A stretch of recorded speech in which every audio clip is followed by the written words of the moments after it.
straight the top story at this hour. It's turning out to be a rocky ride for Maruti and its plans for the Gujarat plant. Domestic fund managers have raised concerns once again. They have in fact written a second letter to Maruti's management questioning the decision to go in for that deal with Suzuki for its Gujarat expansion. Fund managers have questioned the role of independent directors on the Maruti Suzuki board, while mutual fund investors continue to battle with Maruti. CNBC TV 18 learns that Maruti's independent directors on the board of the company have expressed several reservations regarding the deal. By the way, there are 4 independent directors on that 10-member Maruti board. R.P. Singh, the chairman of NHAI, Pallavi Shroff, noted lawyer D.S. Brar, former chief of Ranbaxy, and the former chairman of PricewaterhouseCoopers, Amal Ganguly.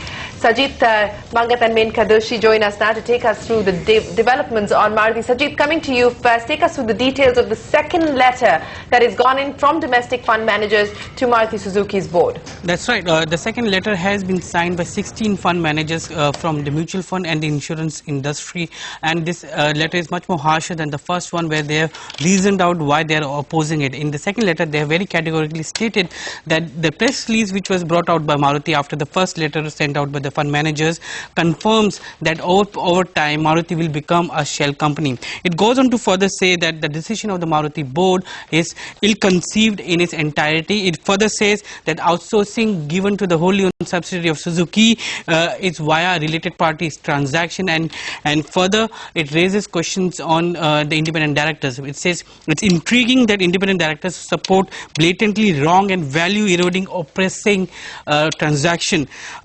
The fund managers have also asked a question to the board. They're asking whether the board invited such a proposal or whether they just accepted this unsolicited proposal from Suzuki. So it is becoming a very hot battle between the fund managers and the Maruti management now. It certainly is, but Menka, let me come to you now. What are you being told? What are your sources telling you in terms of what the independent directors have to say? Do they have reservations as far as this deal is concerned? Have those reservations been clarified?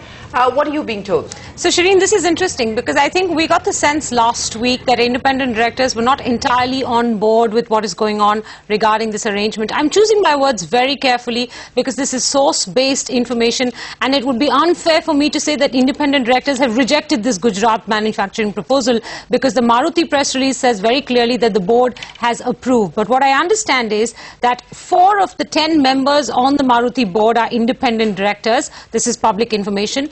And they have raised certain concerns. So they say, or sources close to them tell me, that they have only given in-principle approval to this arrangement with Suzuki.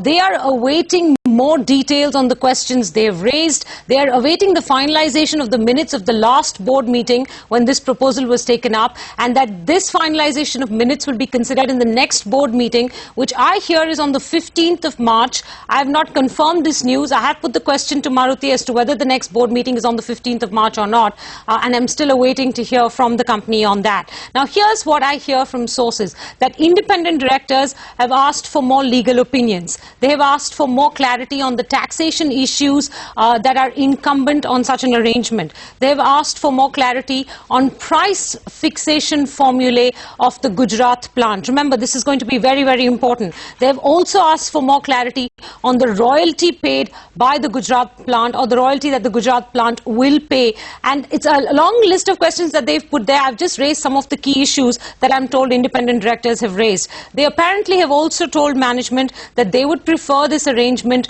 not to give the Gujarat plant or Suzuki any return on equity, which goes to mean that there should be no markup on the cars sold by Suzuki's Gujarat plant to Maruti, and that Maruti, at the end of 15 years, which is supposed to be the tenure of this agreement between Maruti and Suzuki in that Gujarat plant, at the end of 15 years, Maruti should get the depreciated assets of that Gujarat plant.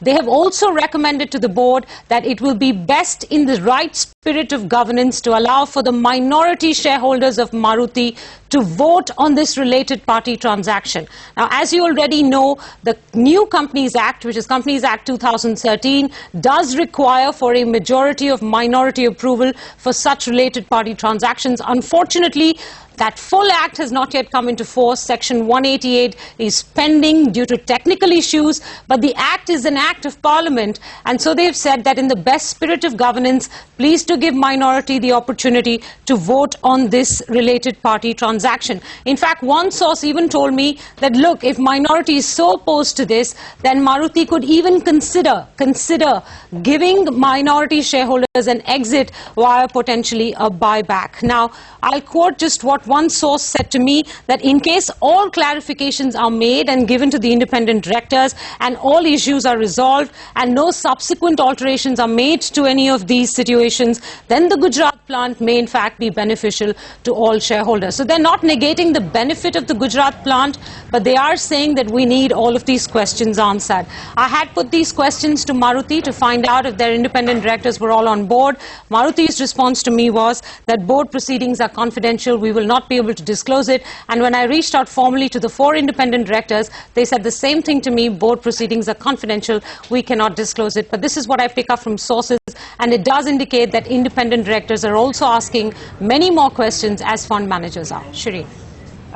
Minka, a quick final question. Are your sources telling you if the independent directors have reacted at all to the kind of investor opposition that we've seen?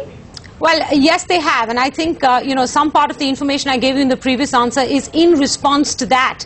The fact that they are even recommending a majority of minority vote, goes to point that some of the negative press this arrangement is getting, the response from fund managers, as Sajid has just laid out in the second letter, all of this is weighing on independent directors, and therefore they have also sought several responses and clarifications. They have raised several concerns, and they are hopeful that the Maruti management will give them the answers in the next board meeting, which I hear is on March 15th, but I'm awaiting for the company to confirm that. All right, Minka, appreciate you joining us there with the details on the concerns that have been raised by Maruti's independent directors. Now, here is Maruti's managing director clarifying his position and the company's position as far as the Gujarat deal is concerned. The managing director saying that there is no looking back as far as the transaction is concerned. Listen in. Try to communicate with our investors as far as we received some comment question. Maybe that they will understand our theory and the logic and etc. Sooner or later, I believe that they understand. We try to persuade them. But would you also say that perhaps there is more to it than what meets the eye, because you believe that this is very good for the investors. Yeah. Do you believe that perhaps there's also an outside hand who are possibly pushing people into raising some within Maruti would say unwanted concerns? Yeah. No, because we try to politely communicate to our people. Okay. Of course, our chairman also, our people also. Gradually people understanding. Okay. I suppose. It takes some time, but I totally finally we can explain perfectly to them. But there will be no impact, right, sir, on your Suzuki plans in Gujarat because of this? I believe so, because we decided already that we tried. Of course, we have to check some detail point, but as far as we believe, this is good for the all Maruti people and all shareholders. That's why we try to go forward. Well, that's the Maruti managing director saying that there is no looking back as far as the Gujarat plans are concerned.